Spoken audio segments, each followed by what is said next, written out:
Radio J. Radio J. Jusqu'à 22h, c'est Classico. Radio J. Steve Nadjar. Jonathan Marcaldi était notre invité ce soir dans Classico. On va parler de toi maintenant, Jonathan, dans les dernières minutes de cette émission-là. On aurait pu continuer sur Motin. Alors, tu viens de Marseille et j'ai lu que tes premiers souvenirs de match chez l'OM de la fin des années 90, c'est l'époque Roland Courbis. Ouais. Et j'ai été très surpris par les joueurs dont tu étais fan. Ouais. Blondeau, Ouais. Eric Roy, Ouais. je pensais Ravanelli, Ouais. je pensais Dugarry, Florian Non, Maurice. Dugarry, Dugarry, Maurice, ça n'a pas trop été ma tasse de thé. Mais Patrick Blondeau, premier joueur que j'ai vraiment surkiffé. Ouais. Tu jouais défenseur?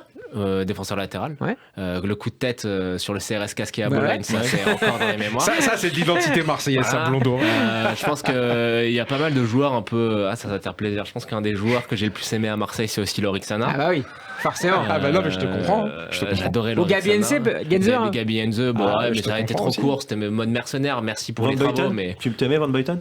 Il n'est pas assez resté longtemps. Moi, j'aime les mecs qui ont quand même passé 2-3 saisons au club. Tai Taiwo. Ouais. Parce que quand tu parles d'identité, après toutes les victoires contre le PSG, tout le trash Qui talk chante, et et tout. les chants de Ouais, Taïteo mais après le match. j'aime bien. C'était, tu te rappelles quand Brando il marque et Zenden il tombe dans la boîte orange là, où il Zenden marque et Brando tombe dans la boîte orange. Dans les vestiaires, après, il est à côté de Pape Diouf, il a une espèce de poupée vaudou, il met des aiguilles, il dit tac tac tac Paris Paris. Il était très très drôle Taïteo. En plus, il s'est fait adopter par un Marseillais. Je sais pas si vous le savez. Ah ouais, non. Ouais. Si. Et top série. Par un mec qui a Il joue rencontré. encore en Finlande, je crois. Non, il a arrêté. Il a arrêté là? C'était son anniversaire il y a pas si longtemps. Il a arrêté là, il y a cette saison, il me semble. À quel âge maintenant? À la quarantaine, hein. Ouais. Il a rencontré un mec qui joue au boule en bas de chez lui, puis ils ont sympathisé, lui a donné de l'argent, etc. Et puis il s'est fait adopter par lui. C'est vrai? Légalement, ouais. Donc voilà, mais moi j'aime pas forcément les joueurs très très flashy, très très brillants. J'aime juste les mecs qui restent un peu au club et surtout qui mettent des coups. C'est un peu antinomique. Et donc, tu as beaucoup aimé Tony Cascarino. Un peu plus tôt. Oui, j'ai beaucoup aimé, j'ai un peu moins aimé son livre. Pourquoi? Après, il a un peu craché dans la soupe quand même, hein.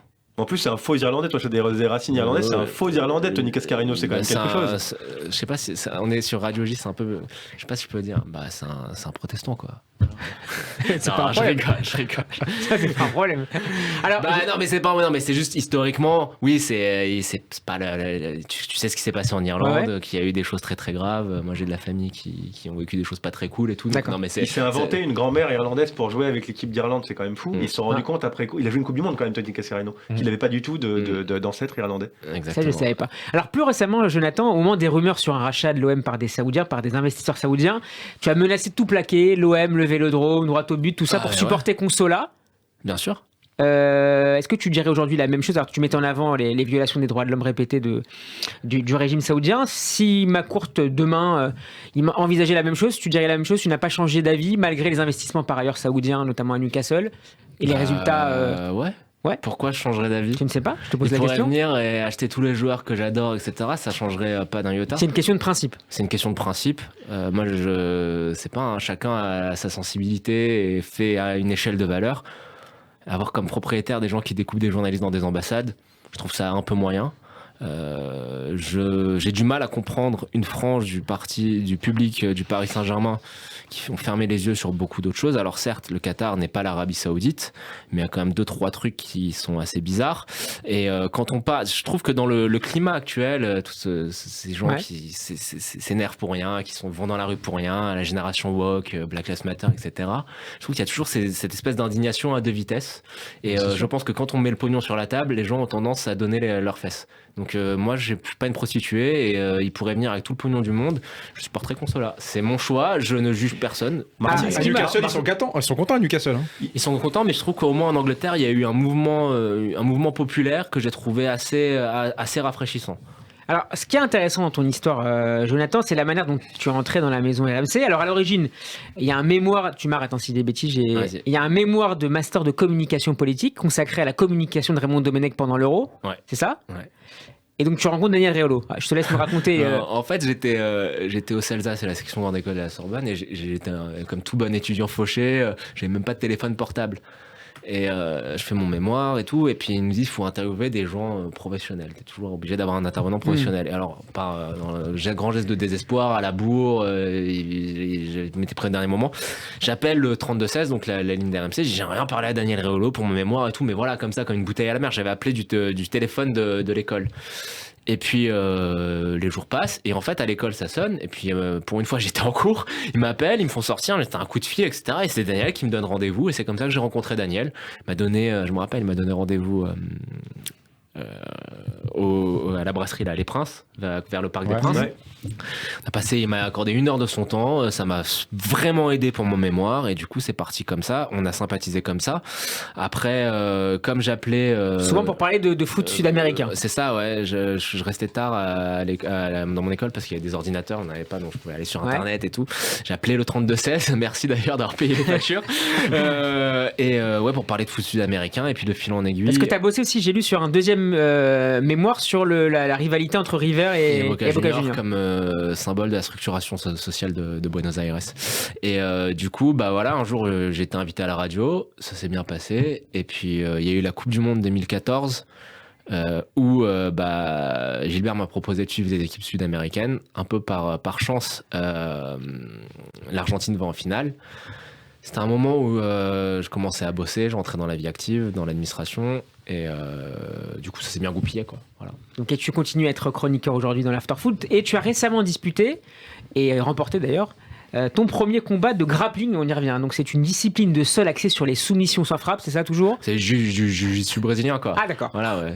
C'est du MMA sans frappe. Pourquoi quoi, tu t'es lancé ? Alors tu es déjà, tu animes un podcast sur RMC consacré. Le meilleur podcast de France des sports de combat, c'est les chiffres qui le disent. RMC Fighter Club. Alors Exactement, pourquoi ouais. être passé cette fois Parce que j'aime bien me sur les battre. draps ? Parce que j'aime bien la violence. Mais la violence. Steve aussi, il adore Steve. Il adore la On va violence. pas se mentir. Non, mais On était à l'école ensemble, il arrêtait pas de se C'est battre vrai, dans la c'est couronne. vrai. On dirait pas comme ça. Ouais, on dirait pas, ouais. Non, mais je vais pas vous raconter des grandes histoires à la noix, c'est que j'aime bien me battre. Donc en fait, le problème, c'est que dans la vie de tous les Très jours, drôle de dire ça. dans la C'est vie de très tous les drôle. jours, t'aimes pas, c'est interdit de se battre. Donc en fait, je suis un peu vieux, j'ai 35 ans maintenant. Enfin, c'est pas vieux, mais On est plus vieux que toi, mon c'est pic, mon pic de forme optimal est passé. Et en fait, ce qui est très bien avec ce sport-là, c'est que tu peux faire. J'ai fait de la boxe anglaise très longtemps, mais en boxe anglaise, tu peux pas faire des sparring à fond en te mettant sur la gueule tous les jours parce que sinon, t'as des cocards partout, t'as mal aux mains, tu te casses tout et n'importe quoi.